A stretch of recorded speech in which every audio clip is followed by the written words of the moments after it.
Hello, kindergartners. I have another book for you today. This one is called Franklin Rides a Bike. I hope that while we're not having school, you're getting some time to play outside and get some fresh air. The author of this book is Paulette Bourgeot, and the illustrator is Brenda Clark. Franklin rides a bike.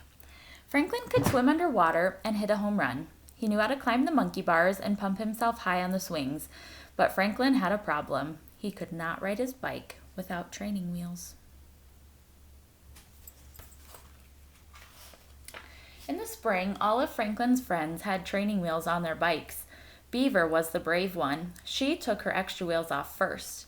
She practiced and practiced. Then she went to the park to show off. "Look at me," she said. "I can ride my bike all by myself." Franklin watched Beaver ride around in circles.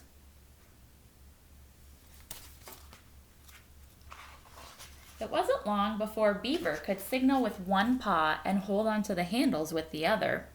Soon everyone but Franklin could ride without training wheels. "We're going on a picnic," said Bear. "Come on." Franklin was worried that his friends would make fun of his training wheels. "I'm not hungry," Franklin fibbed. He went home to eat lunch alone. He's afraid that they'll make fun of him because he still needs training wheels, so he lied and went home. Afterwards, Franklin asked his mother to help take the training wheels off his bike. He wanted to ride all by himself. He sat on his bike and his mother gave him a push. Franklin wibbled and wobbled and teetered and tottered. Then he fell into the flower bed. "I can't do it," he said. "I'm never riding this bike again." There he is. He fell into the flowers. For the rest of the week, Franklin felt left out. He watched as his friends rode off without him. They were becoming great explorers on their bike. So they've gone all different places, but Franklin has not gone with them because he's still embarrassed about his training wheels. On Saturday, Franklin's friends zoomed by his house. "That looks like fun," said Franklin's mother. "I can't ride without my training wheels," groaned Franklin. "Did you give it your best effort?"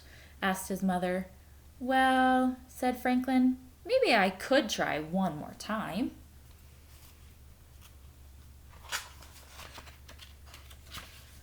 Franklin sat on his bike. "It's tippy," he cried.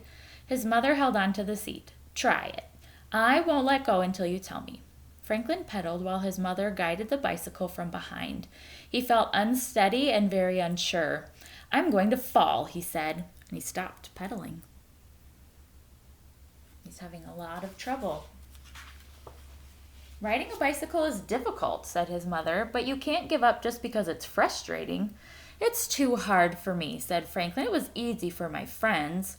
"Do you think everything comes easily for them?" she asked. Franklin had to think about that. Franklin went to the park. He saw Beaver struggling to swing on the monkey bars. Each time she got to the third rung, she fell into the sand below. "No, Beaver," said Bear. "Do it like this. It's easy." "Easy for you," said Beaver. She tried one more time and fell again. "Maybe tomorrow," Beaver grumbled. So Beaver's able to ride the bike without training wheels, but not able to do the monkey bars. Franklin remembered when Badger learned to swim. She was afraid to put her head under water. "It's easy," said Franklin. "Just do it." Badger had sputtered and cried. It took her a long time to feel good in the water. Now she could swim from one end of the pond to the other. So Franklin has some friends that have learned to do hard things too. Franklin thought about the first time Fox played baseball. He couldn't hit the ball at all, but he tried and tried until one day Fox got a home run. Let's see if this helps Franklin. Just then, Porcupine came by. She moved very slowly. She pointed to the pads on her knees, wrists, and elbows. "They make me feel funny," she said, "but they keep me safe." "That's it," cried Franklin. He hurried home.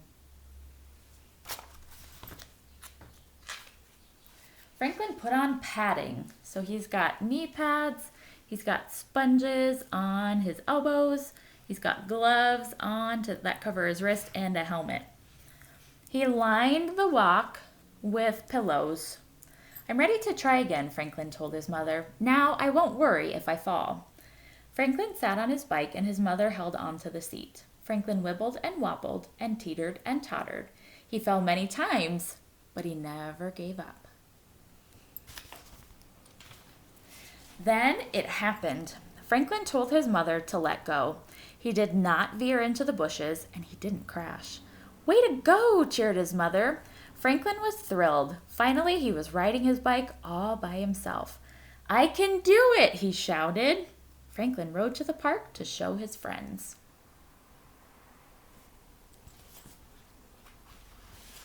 "Look at me," he called. Franklin tried to signal with one hand like Beaver, but he toppled over. "I guess I'll work on that," he laughed. "Not everything is as easy as it looks." That's a good thing to remember when you get stuck on things at school or things are hard at home, or if you get to a hard level on Gigi or Lexia. Keep trying. Not everything's easy, but if you keep trying, you'll get it. All right. I'll see you tomorrow for another book.